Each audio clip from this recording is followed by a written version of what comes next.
just in time for Valentine's, but not in time enough for me to get it to you in time for Valentine's because I'm so far behind in my movie reviews. Comes a romantic comedy. It's not the first film I've seen of 2023, and it'd be weird if I did this review before the other film, because in that review I said this is the first film of 2023. Anyway, should you watch this? I'm John Stark from ActingMovieGuy.com, and I hope you enjoy my silliness. This is a review of Your Place or Mine. I'm a blind film critic, and this has audio description on Netflix, which is really important to me and to my community. So thank you to Netflix for putting audio description on this hot new title. The question is, should you watch this hot new title? Well, that's gonna be a tough one. I could divide myself into two people here, and one person would tell you no, and one person would tell you yes. I'm thinking about it. I always think about films sort of based on comparing them to other things in their genre, and not just comparing them to, like, oh, is this as good as Manchester by the Sea or Hereditary? Like, they're not the same film. So this is just a fluffy romantic comedy. Obviously, Reese Witherspoon really wanted to be in The Holiday, and she was like, when something like The Holiday comes around, I'm going to jump on it. I don't care if it's good, I'm doing it. I will make it good. And for the most part, she does. I mean, Reese Witherspoon shows up, and actually so does Ashton Kutcher, and because they do that, if you like either one of them, if you're a fan of either one of them, they bring their best personality to the table, which is exactly what you need sometimes. In some of the films I've felt like before, they haven't necessarily been fully committed to the concept of the film, or something's just been off. I've seen them be off before and just been like, I don't know if that was were you in it? Like, did they pay you enough? Was this a happy set? I don't know. But you can tell when somebody really enjoys shooting the movie that they're working on, and the co-star that they're with, at least enough. The funny thing is that they share very little screen time with each other, so she doesn't really have to enjoy him for very long because of the way the film is structured. So she could actually hate Ashton Kutcher and just have, worked it up for the couple of scenes that they are actually together. Yeah, it's an interesting story about two people who hook up, and basically we're told that after that, I guess they're not right for each other or whatever, but they decide, let's be friends. And they actually do that. They actually become friends. And, like, we jump 20 years later, and they're still friends. And they call each other all the time. And they live bi-coastally, Ashton lives in New York, and Reese lives out in California. And Ashton left. Ashton used to live in California, but left because he's afraid of earthquakes. Seems kind of like an obviously bullshit reason, but I think when you would grow up in California, you would, if you were born there, it would just kind of seem natural to you after a while. If we think about these other countries and sort of like the terrible things that are going on there, like, that's kind of normal to them. I don't think that they probably are scared of things, but not in the same way we would be. To us, like seeing a lion might be like, oh my God, oh, what do I do? or oh, look, it's in a zoo. But to other people, they're like, oh, there's a lion out there. I don't know. It's just don't fuck around. Don't bother it. It's not gonna come here. I'm sure they have a plan. So yeah, I'm sure Californians who are born there and live there, when there's an earthquake, they're like, okay, there's an earthquake. What do we do? Oh, good, our furniture's fastened to our walls. We thought ahead. We planned ahead for this.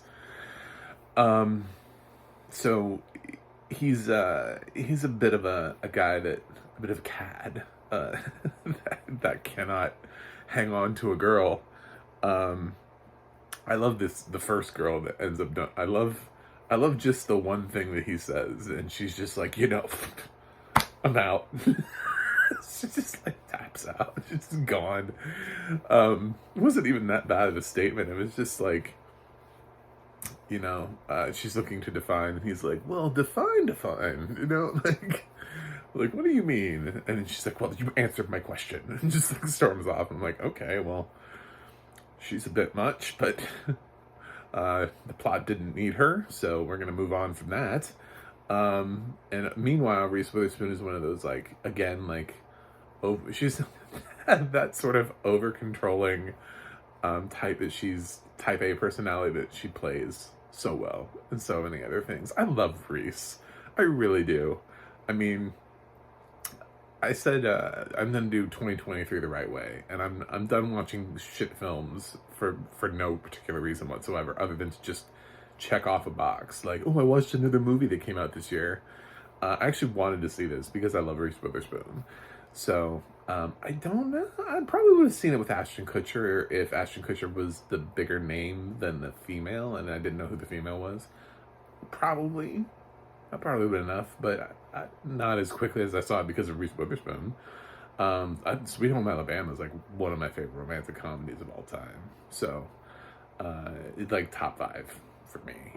She's like, so she's already got a film that's top 5 in a genre, and then like I would say right behind that is Legally Blonde. So she probably has 2 films in my top 10 romantic comedies. Anyway,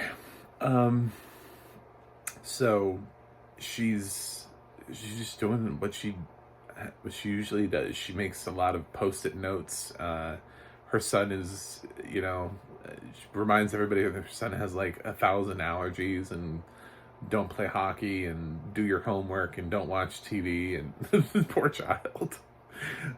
So the child has no fun. And then she has the gall on the phone to be like, he doesn't have any friends, to Ashton Kutcher. I was like, it's because you don't let him do anything. This poor child just lives in his room. Like, when is he supposed to make friends if you don't let him do activities? Because he's either allergic to it or you're afraid he's gonna get hurt. Like, what is he gonna do? Just like make social media friends? Have you been on the social media for kids? It's hard out there for a pimp. So yeah, she does not have any sort of realization. And there's a dude that lives in her garden. This is the weirdest part of the movie, is that the film decided... I mean, I can understand every other character that we interact with. I love when Reese Witherspoon goes out to New York, and the thing is that they trade places. So Ashton Kutcher comes and lives in her place and watches her kid, while Reese goes out for this job opportunity in New York. So, so she stays at Ashton's amazing apartment because he's like stupid rich and has some questionable job where he tells people how to be better people. He rebrands people, and he apparently makes a lot of money at that. I want that job. How do you get that job? How do you get to just walk up to people? I'm going to rebrand you. Pay me a ton of money so I can have this huge apartment. Oh my God. Anyway, yeah, so he's got this massive apartment, and in New York City where everything's expensive. So his apartment is like a couple $1 million. And meanwhile, she's got this home that's like in the side of the mountain, and there's a dude living in her garden. But the dude supposedly is actually rich. When we're introduced to him, he introduces himself as he's Zen, and he lives in their garden, but he's independently wealthy from a tech buyout. So he gardens Reese Witherspoon's garden, tends to her garden, and I love the exchange with Ashton Kutcher when he's like, "What? Why don't you do that? What about your own garden?" And he's like, "Oh, I pay somebody to do that." What is this movie doing? Why does this character exist? What? Was the director like, shit, I forgot to write a role for Steve Zahn. Someone needs to live in her garden. Cool. We're doing it. Cool. She couldn't just be a normal neighbor. He has to live in her garden. Oh, so I guess that's funny. I don't know. I thought it was kind of dumb, and I felt kind of bad for Steve Zahn. I was like, can we write him better roles, please?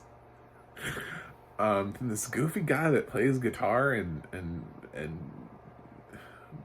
tends to Reese Witherspoon's garden and has like, I don't know, like 10, 11 lines in the movie, something like that. So Ashton wants to be the inspiring role model for Reese's kid and make him over, because that's what he does, is he makes people over and rebrands them. So that's what he tries to do. And they have like a whole different set of fun. And the kid is like, oh my God, this is the best week of my life. Somebody's finally letting me do things. Because he's not a bad kid. He's kind of adorable. I should have looked up the name of the child actor, but he's great in this. Whoever that is amazing. I want to see him in more things. Cast him in more things. He was great. His reading of lines, everything, perfection. His ability to mope around, to be sad, and I totally felt so bad for him. Yeah, great kid, great child actor here. Great potential. Ashton he's there taking care of her kid while Reese is out in New York City trying to do her thing, and Reese finds a book that Ashton wrote, and remembered that Ashton wanted to be a writer like 100 years ago, and then the movie just kind of goes from there and plays, if I tell you any more, the funny thing is, like, I've told you enough to get you to this point of them being on different coasts. Feels like I told you a lot, but really, that was just to get you prepped for this for the rest of the book, for the rest of the film, which is Reese's storyline carrying out in New York City and Ashton's storyline carrying out in California. Interestingly, I was waiting for him to encounter. I wanted to see this earthquake.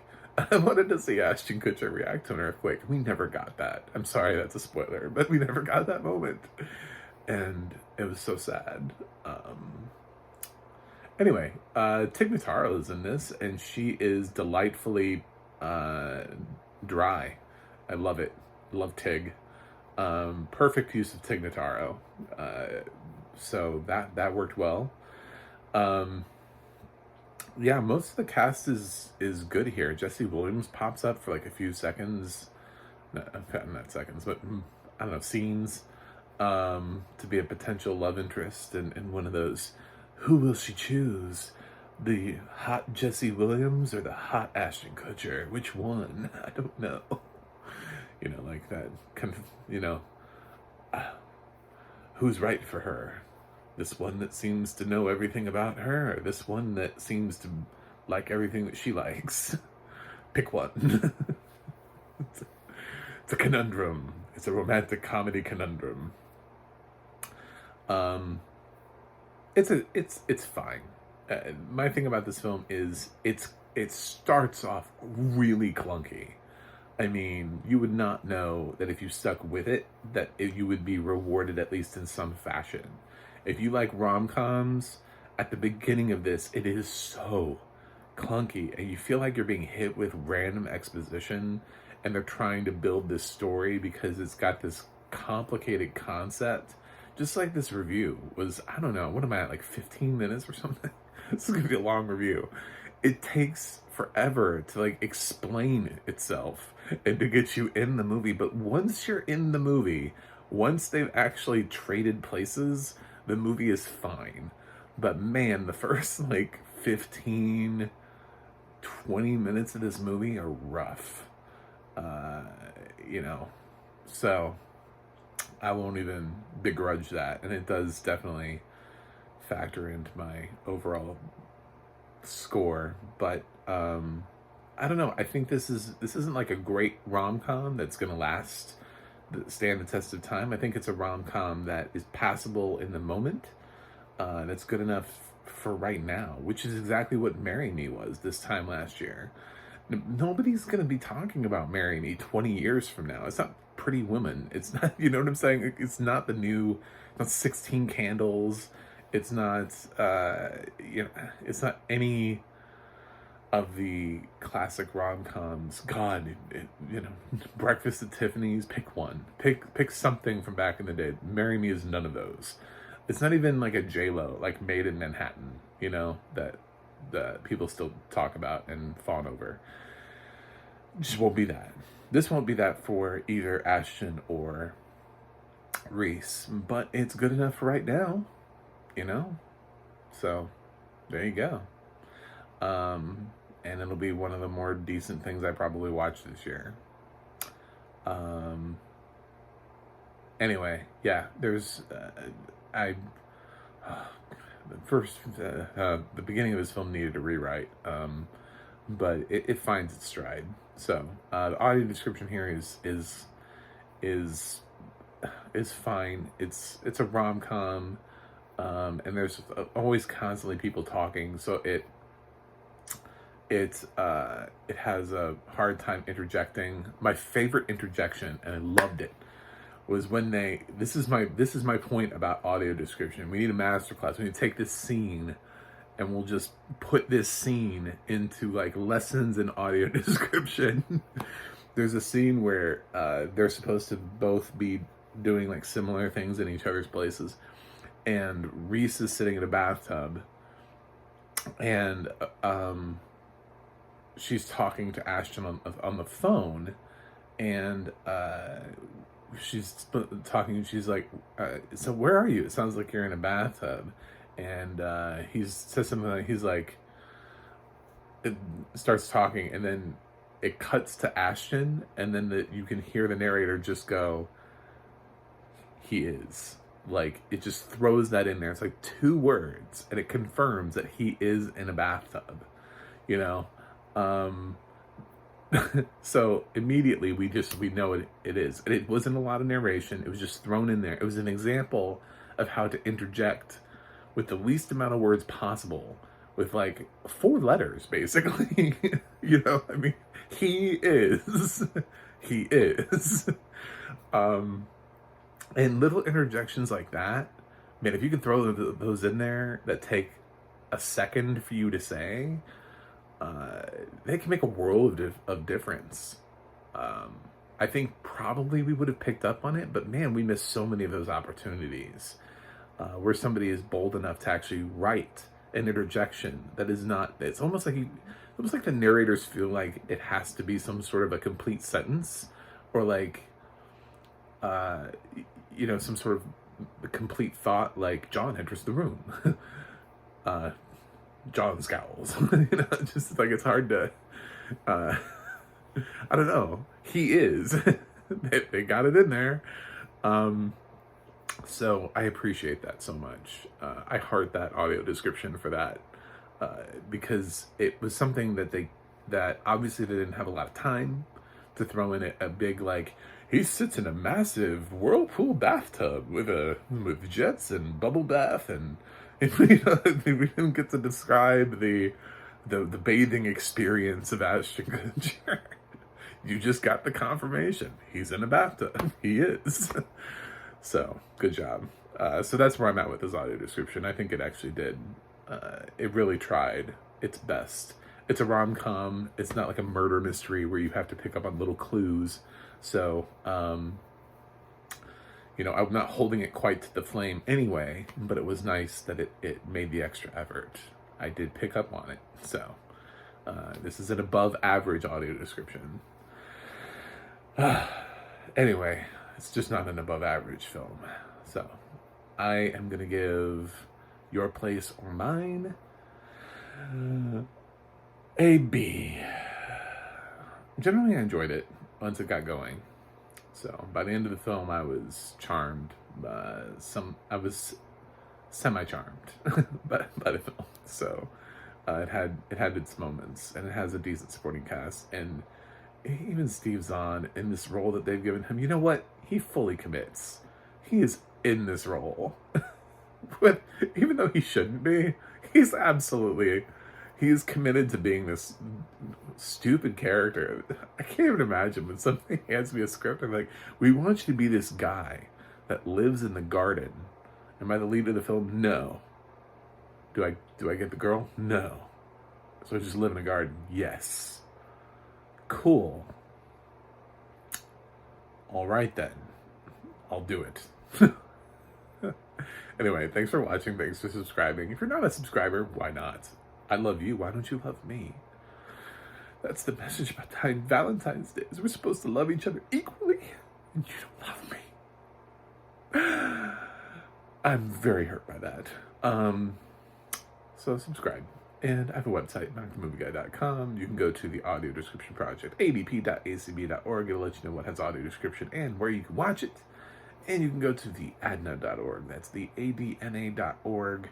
And you can see who is narrating your favorite films and television series. That's it for me today on this. So I will review another film and see you guys tomorrow. See you on the other side. Oh my God, I almost dropped my own catchphrase.